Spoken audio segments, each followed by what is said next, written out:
좋은 아침입니다. 자, 우리 앞뒤 좌우 돌아보시면 한번 인사합니다. 사랑합니다. 축복합니다. 한번 인사합니다. 예수님의 이름으로 여러분을 사랑하고 축복합니다. 여러분의 기도와 관심 덕분에 온두라스 선교는 은혜 가운데 잘 마치고 돌아왔습니다. 40명 선교팀은 지난 주일 새벽에, 저는 어제 새벽에, 그리고 우리 제필이 피터는 2주 후에 돌아옵니다. 이번에는 날씨가 예전처럼 그렇게 덥지 않아 우리 선교팀들 고생은 좀 덜한 것 같습니다. 물론 중간중간에 자꾸 전기가 나가 어려움이 있었지만 말이지. 저는 이번에 선교를 가서 주구장창 운전만 한 것 같습니다.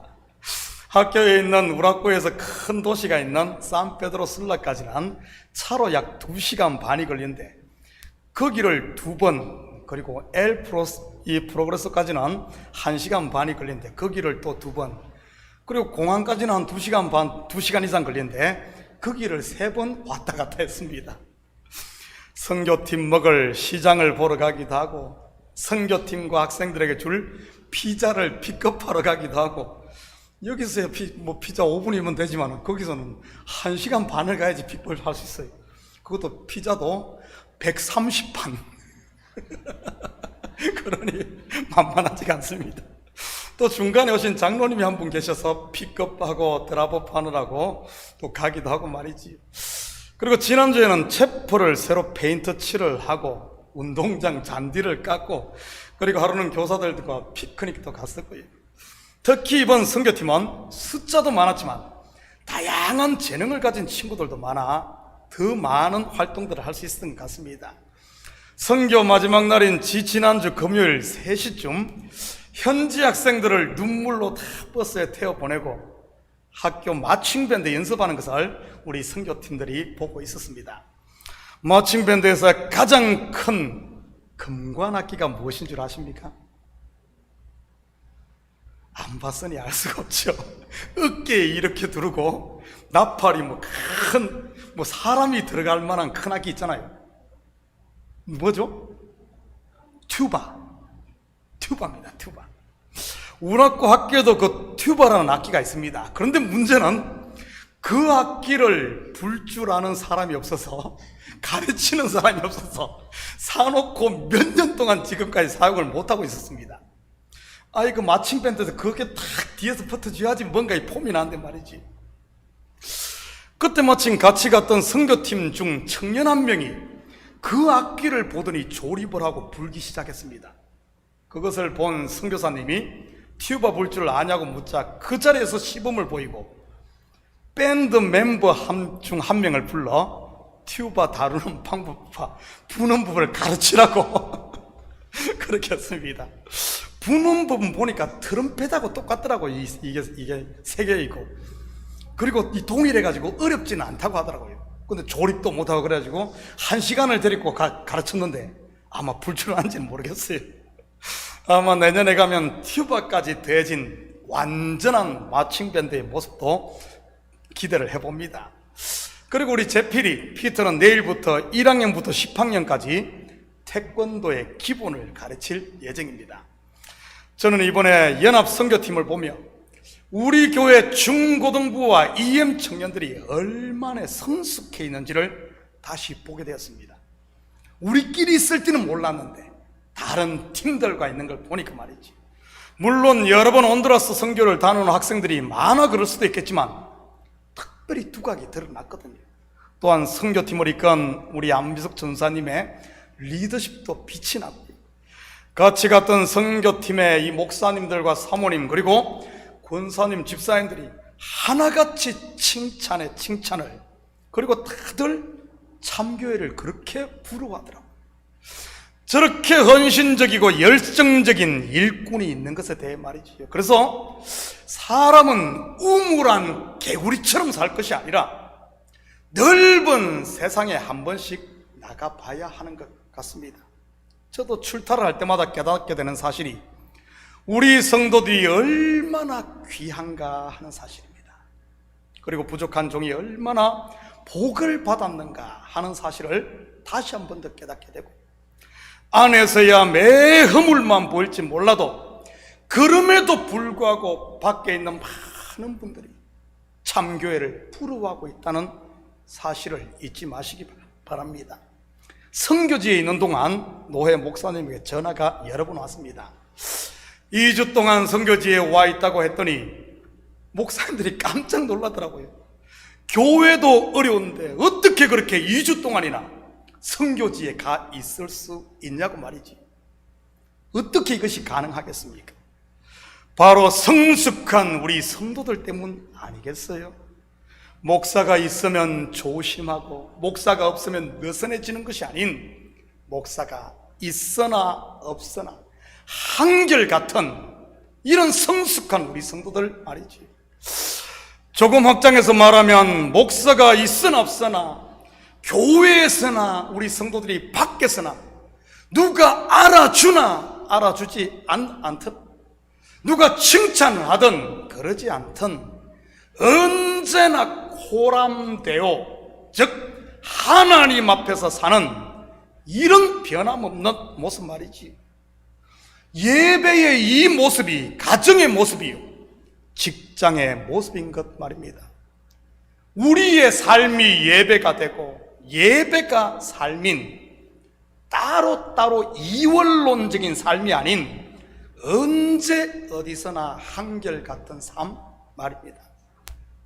좀 힘들고 어려면 직장도 안 나가고 예배도 안 드리는 삶이 아니라 옛날 결혼식 주례사의 한 대목처럼 비가 오나 눈이 오나 기쁠 때나 슬플 때나 아플 때나 건강할 때나 젊어서나 늙어서나 검은 머리 팥뿌리가 될 때까지 변함없는 이런 사람, 바로 그런 삶 말입니다. 이것을 한 단어로 뭐라고 하는 줄 아십니까? 충성인 것입니다. 여러분, 충성은 군인들만이 쓰는 충성, 그 단어가 아니에요. 바로 성도들의 단어요, 교회의 용어임을 믿으시기 바랍니다. 한번 볼까요? 요한계시록 3장 14절입니다. 라오디게아 교회의 사자에게 편지하라. 아멘이시요 충성되고 참된 정인이시요 하나님의 창조의 근본이신 이가 이러시되. 한 군데 더 봅니다. 요한계시록 2장 10절입니다. 너는 장차 받을 고난을 두려워하지 말라. 볼지어다 마귀가 장차 너희 가운데서 몇 사람을 옥에 던져 시험을 받게 하리니 너희가 10일 동안 환난을 받으리라. 내가 죽도록 충성하라. 그리하면 내가 생명의 관을 내게 주리라. 아멘. 여기에 보면 예수님의 애칭 4가지가 나옵니다. 아멘, 충성, 참된 정인, 그리고 창조의 근본입니다. 이 넷의 공통점이 뭐죠? 아멘, 충성, 참된 정인, 창조의 근본, 바로 신실하심과 변함없음인 것입니다. 이것을 한마디로 충성인 것이지. 우리의 주인이신 예수님이 그렇다면 당연히 우리도 그래야 하는 것 아니겠습니까? 그분을 닮는 것 말입니다. 그것이 바로 신의 성품에 참여하는 것이요, 그의 나라가 우리 가운데 임하는 것이고, 저는 우리 식구들이 간사한 사람의 혀에 의해 이리 휘청 저리 휘청 흔들리는 갈대 인생이 아닌 하나님의 말씀의 뿌리를 내림으로 요동하지 않는 충성된 일꾼된 충성된 사람이 되시기를 축복합니다. 간에 붙었다 썰개에 붙었다 하는 소인배가 아닌 믿음의 대장부들 말이지요. 팥죽 한 그릇에 장자의 명분을 팔아서야 되겠어요? 정치판에서 그런다고 교회가 그래서는 안 되는 것입니다. 그 옛날 스피노자라는 철학자가 이런 말을 했다지요. 내일 지구의 종말이 온다고 해도 나는 오늘 한 그루의 사과나무를 심겠다. 성경은 예수님의 지상 명령일 뿐만 아니라 교회가 교회되게 하는 힘의 원천임을 잊지 마시기를 축복합니다. 물이 고이면 썩듯 살아있는 유기체인 교회는 전도하고 선교해야 하는 것입니다. 지난 수요일 선교지에 있는데 또 한 통의 전화를 받았습니다. 지난번 선교 물품을 도네이션 하셨던 분이었어요. 또 이번에 26박스의 물품을 도네이션 하겠다고 말이지. 국제전화 로밍을 해서 갔더니 또 이런 편리한 점이 있더라고요. 이번에는 아예 직접 딜리버리까지 해준다고 해서 우리 집사람하고 그리고 군에서 갓 제대가 아니죠. 이제 훈련 끝내고 온 우리 아들에게 연락해 받아두라고 했습니다. 이번 물건은 뉴멕시코 나바오 인디언 선교 바자에 쓰면 참 좋을 것 같아요. 어제 옮기면서 제가 보니까 대부분 겨울 용품이었습니다. 여러분 놀랍지 않습니까? 사실 지난번과 이번에 많은 물건을 도네이션 하신 분은 전혀 모르는 사람입니다. 그런데 매년 선교 때마다 신발과 옷 등을 이 물건을 도네이션 하시던 분이 소개를 해서 연결된 분입니다. 여러분 이건 무엇을 말하는 것이겠어요? 우리 속담을 빌어 표현하자면 하늘은 스스로 돕는 자를 돕는다 아니겠어요? 서양 속담으로 하면 뜻이 있는 곳에 길이 있다 이거예요.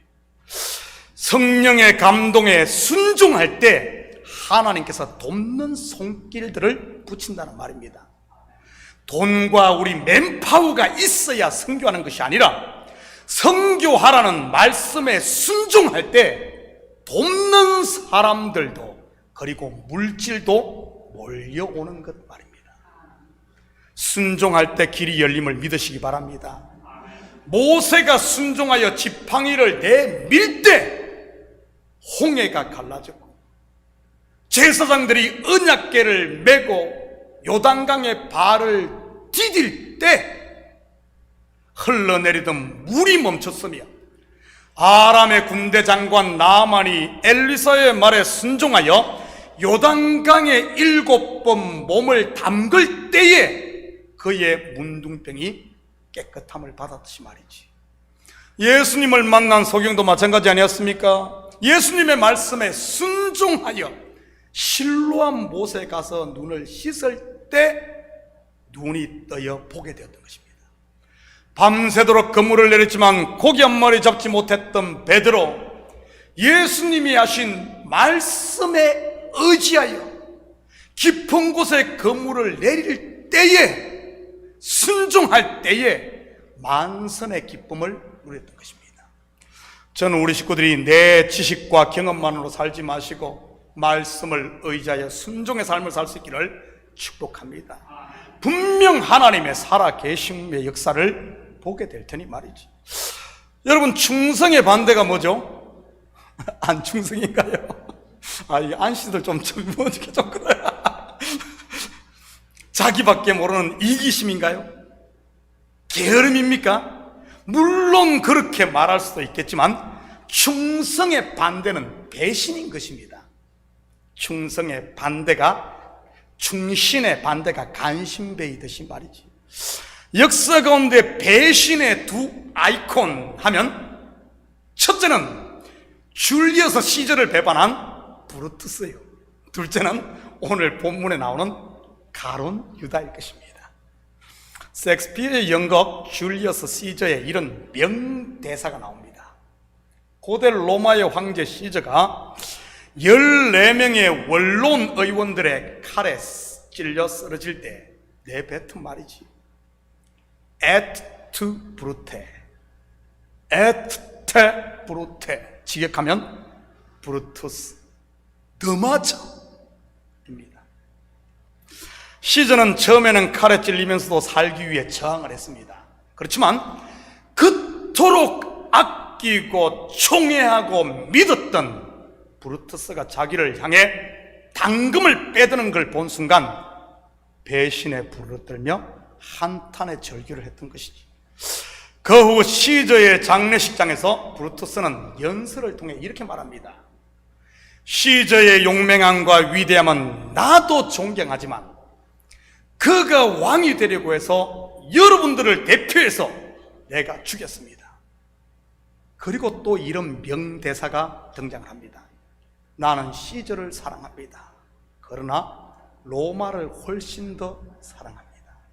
한마디로 하면 친구인 시저 개인보다 더 큰 가치가 로마라는 주장이었지요. 그때 친 시저를 사수한 안토니우스가 한마디를 합니다. 시저가 브루투스를 얼마나 사랑했는지 모르는 사람이 없습니다. 시저는 가난한 사람들이 울면 같이 따라 울었습니다. 그 시저를 브루투스가 배신하고 살해했습니다. 그 순간 나도 로마 시민 여러분도 모두 쓰러지고 만 것입니다. 당시 군중들은 시저를 죽인 브루투스가 아닌 안토니우스의 손을 들어줬습니다. 결국 브루투스는 나는 시저를 사랑합니다, 그러나 로마를 훨씬 더 사랑한다는 그의 그럴듯한 변명에도 불구하고 군중들에 의해 처형되었던 것입니다. 친구를 배신한 그의 행동은 그 어떤 말로도 변명이 되지 않았던 것이죠. 한 시대를 주름잡았던 줄리어스 시저, 믿는 도끼의 발등이 찍힌 것이지. 그런데 오늘 본문에 나오는 스승을 판 가룟 유다, 예수님께서 자기를 배신할 것을 몰랐을까요? 아닙니다. 어쩌면 가룟 유다 스스로보다 예수님이 더 잘 알고 있었습니다. 여러분, 가룟 유다가 처음부터 예수님을 팔 계획을 가지고 예수님께 접근을 했을까요? 아닙니다. 그는 다른 어떤 제자들보다 더 적극적이고 열심이었던 것이 틀림없습니다. 그가 어떤 사람입니까? 열심당은 아니었어요. 조국을 위해서라면 이 한 목숨 초계와 같이 버릴 준비가 된 사람들 말이죠. 그런 열심이 있었기에 동꾀를 맡았던 것이고요. 그런 그가 언제부터 그런 열심과 충성에 금이 가기 시작을 합니까? 공생의 3년 반이 되어갈 쯤 마지막 6월절을 지내기 위해 예루살렘에 올라갔을 때인 것입니다. 그때 예수님께서 제자들에게 전한 핵심 메시지가 뭐죠? 바로 자신의 죽음입니다. 그래서 가룟 유다, 이게 아닌데? 비단 이것은 가룟 유다만 그런 것이 아닙니다. 다른 11 제자도 마찬가지고요. 그들이 기대한 스승의 모습이 아니었으니까요. 예수님께서 죽는 자고 하자 베드로는 적극적으로 그 길을 막았습니다. 그러다가 사탄 소리를 예수님으로 들었고요. 그 장면 한번 볼까요? 마태복음 16장 22절 23절입니다. 베드로가 예수를 붙들고 항변하여 이르되 주여 그리 마옵소서, 이 일이 결코 주께 미치지 아니하리이다. 예수께서 돌이키시며 베드로에게 이르시되 사탄아 내 뒤로 물러가라, 너는 나를 넘어지게 하는 자로다. 네가 하나님의 일을 생각하지 아니하고 도리어 사람의 일을 생각하는도다 하시고. 왜 베드로가 예수님께 사탄 소리를 들었습니까? 하나님의 일을 생각하지 않고 사람의 일을 생각했기 때문입니다. 더 정확하게 말하면 하나님의 뜻이 아닌 자기의 뜻을 붙들고 있었기 때문인 것이지. 영어로 하면 me first, me first. 내가 하나님 위에 군림하려고 하는 것, 내가 교회 위에 군림하려고 하는 것. 여러분, 교회의 머리가 누구죠? 예수 그리스도입니다. 그 위에서 왕노릇 하려는 것, 바로 마귀인 것이지요. 사실 다른 제자들 속에도 전부 이게 아닌데 다 있었습니다. 베드로가 나섰다가 박살나고 다른 10 제자는 그것을 보고 자기의 생각, 자기의 뜻을 내려놓았던 것이지. 그런데 가룟 유다는 어떻습니까? 오히려 자기의 뜻을 한층 강화시켜버립니다. 출애굽기의 표현을 하자면 마음을 완악해 한 것이지. 애굽의 바로가 그러지 않았습니까? 하나님의 기적을 보면 볼수록 더 마음을 완악해 한 것 말이에요. 그래서 어떻게 되죠? 그 속에 마귀가 들어가 버립니다. 우리는 여기서 놀라운 사실 하나를 발견하게 됩니다. 마귀가 어떤 심령에 들어가는지, 틈타는지 말이지. 바로의 마음과 가룟 유다의 마음의 공통점이 뭐죠? 바로 자기의 뜻을 끝까지 굽히지 않는 완악함인 겁니다. 우리는 같은 모습을 거짓 선지자의 대명사라 불리는 발람을 통해서 확인할 수 있습니다. 그 또한 자기의 뜻을 끝까지 굽히지 않습니다. 얼마나 마음을 완악했던지 그의 길을 막기 위해 하나님께서 나귀의 입을 열어 말하게 하지 않았습니까? 모압의 왕 발락으로부터 돈을 받고 이스라엘을 저주하려는 그의 악한 계획, 이래도 안 되고 저래도 안 되자 결국 어떻게 합니까? 마지막에는 미인계를 써 이스라엘 남자들을 모압 이 우상 숭배에 동원시켜 남자들을 가늠케 하는 술수를 씁니다. 그 일로 하나님의 심판이 이스라엘에게 임하게 되고요. 그런다고 하나님께서 이스라엘을 버리셨습니까? 아닙니다. 출애굽한 이스라엘, 그런 모략과 방해에도 불구하고 결국 약속의 땅에 들어가 정착하게 됩니다. 물론 자기 뜻을 끝까지 굽히지 않고 실행한 발람 선지자, 결국 이스라엘의 손에 죽임 당하게 되고, 이스라엘의 초대왕 사울도 마찬가지로 자기 뜻을 끝까지 굽히지 않다가 그의 아들 요나단과 함께 길보아 전투에서 블레셋에 의해 죽임 당하게 되고요. 바로 가룟 유다의 모습인 것이지. 그렇다면 우리가 어떻게 우리 마음밭을 관리해야 가룟 유다의 전철을 밟지 않을 수 있겠습니까? 에베소 4장 25절에서 32절입니다. 한 절씩 나눠서 교독합니다. 그런즉 거짓을 버리고 각각 그 이웃과 더불어 참된 것을 말하라. 이는 우리가 서로 지체가 됨이라.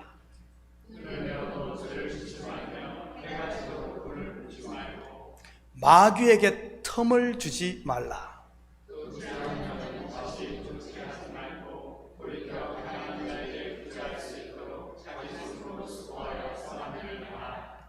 무릇 더러운 말은 너희 입 밖에도 내지 말고 오직 덕을 세우는 데 소용되는 대로 선한 말을 하여 듣는 자들에게 은혜를 끼치게 하라.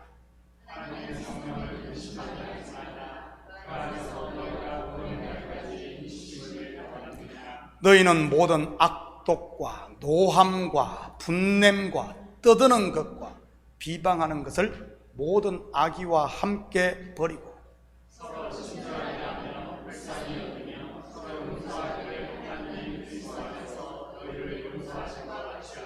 아멘. 한 절 한 절이 너무나 가슴에 와닿지 않습니까? 그렇지만 한 부분만 딱 집어서 말한다면 바로 26절과 27절, 분을 내어도 죄를 짓지 말며 해가 지도록 분을 품지 말고입니다.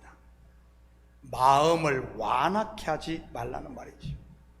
자기의 잘못을 포장하지 말라는 말이요, 변명에 변명을 더하지 말라는 말입니다. 계속 그러다 보면 어떻게 됩니까? 마귀가 틈을 타게 되는 것입니다.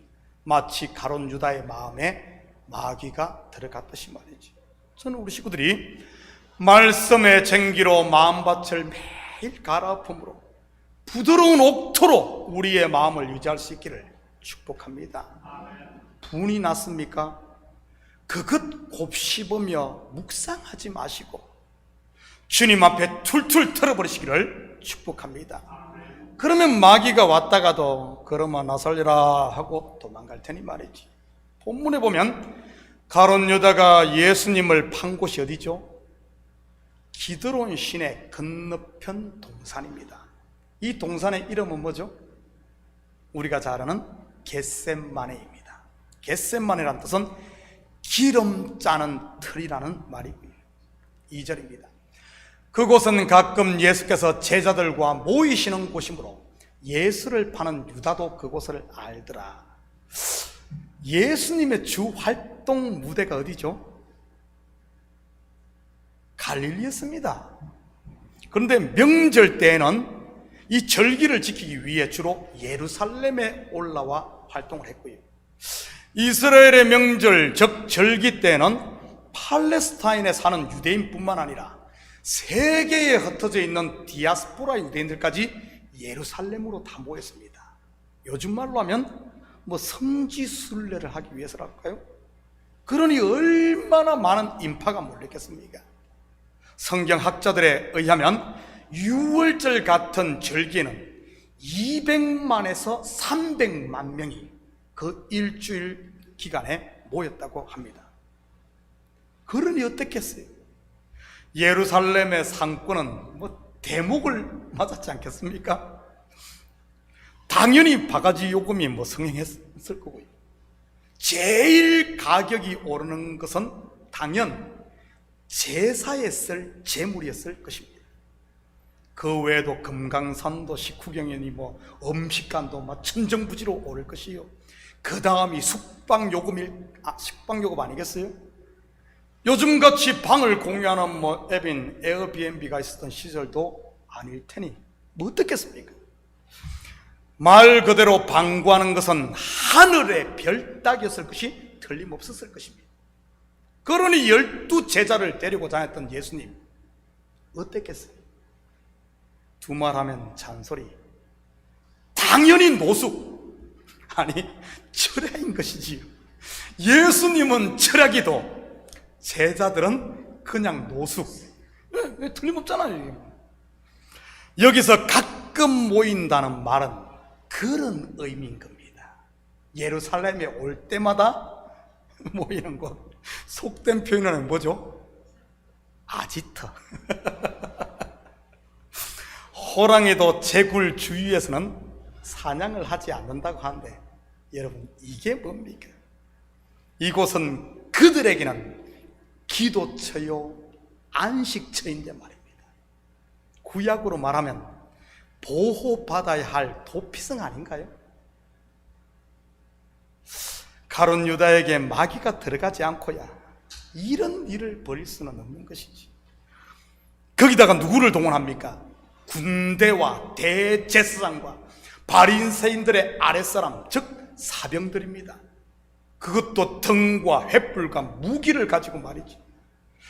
기도로 싸워야 할 영적 전쟁에 탱크와 전투기를 동원한 꼴이지. 그것도 12명도 아닌 그 예수님 한 명 잡겠다고 600명이 넘는 군대를 동원해서 말이지. 예수님만 잡아가잖아요. 12명 다 있는데도 한 명 잡고. 그때 우리 베드로 형님 용기가 가상합니다. 단도를 빼들고 그들과 맞서겠다고 하니 말이지요.